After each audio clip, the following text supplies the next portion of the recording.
Cañete, analista y director del blog Brújula de Mercados. ¿Qué tal? Muy buenas tardes. Buenas tardes, Javier, ¿cómo estáis? Bueno, una sesión que tenemos la de hoy sin muchos avances por la renta variable de uno y otro lado del Atlántico, y con HSBC en su último informe, ese de perspectivas a medio año, avanzando ya una recesión en Estados Unidos y una rastra que podría verse abocado a Europa. Sí, sin duda, sin duda. No es sorprendente. Está en la línea justo de lo que llevamos prediciendo los últimos meses. Hay 1000 factores macroeconómicos que pueden impulsar esto.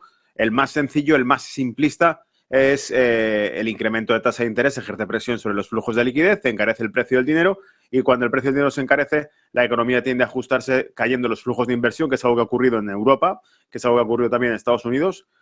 Y cuando caen los flujos de inversión, cae la producción futura y aumenta el paro. Así que todo esto es una relación lógica que debería ocurrir. En cuanto a mercado, hemos visto una semana pasada anterior justo en negativo. Hemos arrancado esta semana en negativo también y estamos viendo una sesión que trata de recuperar algo del territorio perdido a nivel de precios durante la semana pasada y durante la sesión de ayer, pero que deja patrones bastante feos a nivel gráfico. Tenemos, por ejemplo, en el caso del mercado alemán, con un cruce de medias de 250 sobre 200, con un patrón que claramente ha cedido 3 impulsos alcistas cada vez más lentos, cada vez más débiles. En el caso del mercado español, triples techos que han quedado definidos. He publicado todos estos gráficos durante los inicios de la semana anterior y de momento nada parece indicar que esos patrones se queden descartados o alejados. Así que deja un escenario bastante bajista en los próximos días. Veremos si es erróneo, si la interpretación es errónea, o si los próximos días se cumple y continúa esa debilidad de precio, que lo que haría sería catapultarlo, porque lo único que vemos es que si estas pautas bajistas y el escenario general no mejora, lo que se produce generalmente es una aceleración de la venta. Es decir, si las ventas que se han producido en la semana anterior empujaban a ciertos niveles, lo que nos faltaría ahora es un escenario en el que se confirma que entran ventas y caen con mayor rapidez los precios en Europa y por ende también en Estados Unidos, porque todo se inicia, radica realmente en Wall Street, en la mayor bolsa del mundo con mayor diferencia, que es la que tiene que marcar el ritmo, claro. ¿Y tendrían sentido esas perspectivas de Morgan Stanley justo publicadas este pasado lunes, que hablaban de un S&P en los 3.900 a final de año? Sí, sin duda, totalmente. De hecho, 3.900, 3.800 serían zonas correctivas en las que se podría aproximar. Para finales de año, no lo sé, porque la cuestión está en que si entramos en ese ciclo de corrección, que sin duda alguna tendrá algún tipo de detonante, pero insisto, basta con los patrones gráficos que se están dejando son clarísimos. A mí me encanta analizar el aspecto fundamental, Javier, pero es que a nivel gráfico te lo está dejando en bandeja, porque muestra un hombro cabeza hombro intradiario en el Standard & Poor's que se ha formado desde la semana pasada también. Las correcciones te muestran probablemente bajadas que van hacia los 4.300 puntos en el Standard & Poor's, pero que sin duda alguna con las siguientes caídas podría llevarnos a 4.150 puntos y por supuesto creo que objetivos son 3.800, incluso 3.600 si me pongo a dilatar un poco el movimiento correctivo, y tampoco sería nada fuera de lo normal, porque el escenario que estamos viendo por lógica debería ser este, es decir, la subida de tipos de interés se ha hecho más rápido que nunca. En la época reciente hemos visto precisamente que las subidas de tipos de interés que pasaban del 5% de interés referencial en Estados Unidos nos trajeron las .com, nos trajeron la de 2008 y estamos en la época presente por encima de ese 5%. La pregunta del millón es ¿cuál va a ser el roto que se produzca ahora? ¿Por qué sector va a saltar este roto? Probablemente por el sector de deuda corporativa y este tipo de cuestiones que serán los primeros que empiezan a sufrirlo, como ya lo vimos con el tema bancario, que no dejaba de ser deuda corporativa a través de Silicon Valley Bank, del sector tecnológico, etcétera.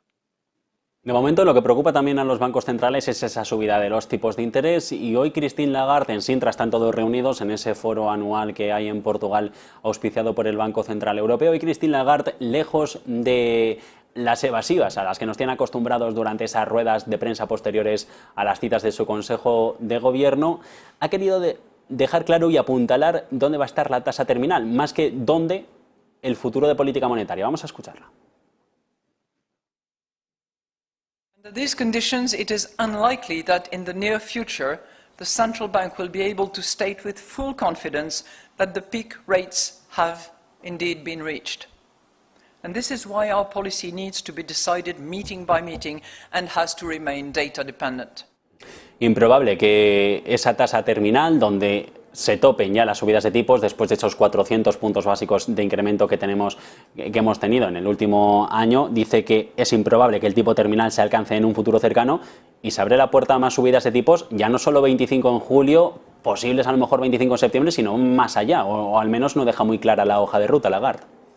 No, deja abierta la puerta a que dato a dato, según se vaya analizando, iremos viendo qué hacemos. Es decir, esto siempre lo dejan abierto, con la cuestión de que su postura es endurecer la política monetaria y seguir subiendo los tipos de interés. Me recuerda también mucho a las palabras que dijo Jerome Powell hace 10 días, ¿no? Cuando dijo aquello de que no se prevé que en los próximos 2 años al menos se toquen a la baja los tipos de interés. Descartaba por completo que este escenario fuese a llegar y ella ha dicho algo muy similar. Lo que pasa es que, insisto, dejan siempre la puerta abierta en que analizarán la situación en cada momento. Esto quiere decir que, en realidad, lo que están diciendo es que si fuese necesario para el mercado financiero, es decir, si ven, en el caso de la Reserva Federal es Wall Street, si ven que la banca de inversión más pesada tiene problemas o que no ha colocado sus activos o que pone en riesgo la política monetaria, los activos financieros que tiene en cartera la banca de inversión, que no tenga ninguna duda nadie, van a elegir primero salvar la banca de inversión que salvar la economía o el poder adquisitivo del dólar o del ciudadano. Y en este caso yo creo que va a ir por la misma historia. Dejan la puerta abierta que si por alguna razón hay problemas de liquidez bancaria para el sector bancario en Europa, se va a elegir dar facilidad al sector bancario en Europa, dar liquidez al sector bancario en Europa, mantener, aunque sea artificialmente, como llevan haciendo los últimos años, artificialmente arriba el mercado, mientras que la economía subyacente, la economía real, sigue padeciendo pues una pérdida de poder adquisitivo, una pérdida de flujo de reales de inversión, de crecimiento económico real, consistente, una creación de empleo de calidad. Todo eso falta, no se ha recuperado los niveles previos a la crisis de 2008 y desde luego es lo que estamos viendo que tampoco parece que sea una prioridad a día de hoy. En cualquier caso, lo que parece que no mantiene las tendencias alcistas, al menos en Wall Street, es la tecnología. Aquí podemos hablar de un final de rally después de esas revitalizaciones que hemos visto en los títulos de Nvidia o de Apple en las últimas semanas, en el último mes más o menos, con ese desarrollo de la inteligencia artificial y esos nuevos anuncios de sentar las bases, vamos a decir, de la tecnología del futuro. No lo creo, no creo que sea. En todo caso, creo que el sector que más tirón tiene y ha podido dar es el sector tecnológico. Incluso cuando terminó el tema de la pandemia, especulamos con que se habían beneficiado muchísimo de los cierres de las economías tradicionales, de sectores en los que era necesaria la movilidad ciudadana, era necesario el transporte, era necesaria la actividad física, mientras que el sector tecnológico se podía valer de ese trabajo remoto. En este caso, incluso, no veo tendencia de que eso vaya a cambiar. El tema que sí puede influir es lo que tú comentabas, Javier. Todo lo que se refiere a regulación en cuanto a inteligencia artificial, en cuanto a industria cripto, todo este tipo de cuestiones sabemos que afectan al mercado porque hemos visto que decisiones erróneas que puedan, o comentarios incluso erróneos que pueda hacer la administración, pueden afectar de lleno al mercado. Pero en este caso yo creo que la elección está clara. Dudo muchísimo, por mucho que estemos viendo palos de ciego o pasos en falso desde el punto de vista regulatorio que afectan al sector tecnológico, estoy seguro que Estados Unidos es prácticamente la cuna de muchísimos proyectos de investigación y de desarrollo tecnológico. Es prácticamente la tecnología occidente lo que está ahí en juego y sin duda alguna es demasiada responsabilidad como para que cometan cualquier tipo de error. Así que probablemente veamos un marco regulatorio propicio para este tipo de cuestiones que tardan en llegar porque sabemos que hay otros países que van muy por delante de esto, pero que claro, son países con mucho menor peso en la economía global, con mucho menor influencia en el mercado de capitales. En el momento en que Estados Unidos tenga un guión preparado y lo lance, el dinero está ahí para poder hacerlo.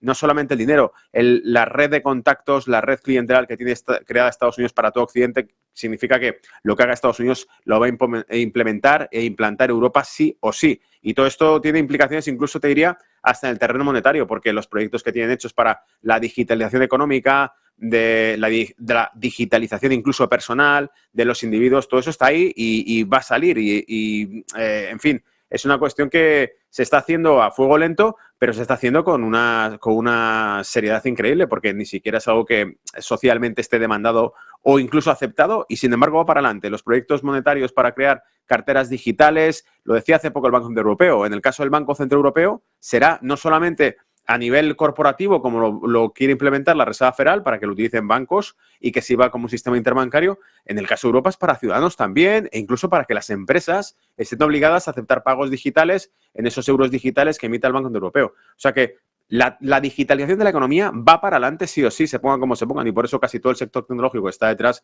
probablemente vaya a seguir evolucionando positivamente en los próximos años. Y en el caso de los automóviles, hemos asistido hoy a esa declaración en bancarrota de Armstrong Motors en Estados Unidos, esa demanda también que ha interpuesto contra Foxconn, contra el desarrollador de microchips chino por fraude, y también se habla de dos posibles colapsos más de otras dos compañías de automovilísticas eléctricas, concretamente de Mullen Automotive y de Canoo. Aquí van a sobrevivir los gigantes, van a sobrevivir un Tesla, un Ford, los chinos como BYD y únicamente van a quedar ellos en el mercado, o es una competencia menor, aunque ahora parezca que tiene toda problemas de sobre todo economía de escala, interpreto, podría mantener el tipo y ser una alternativa viable.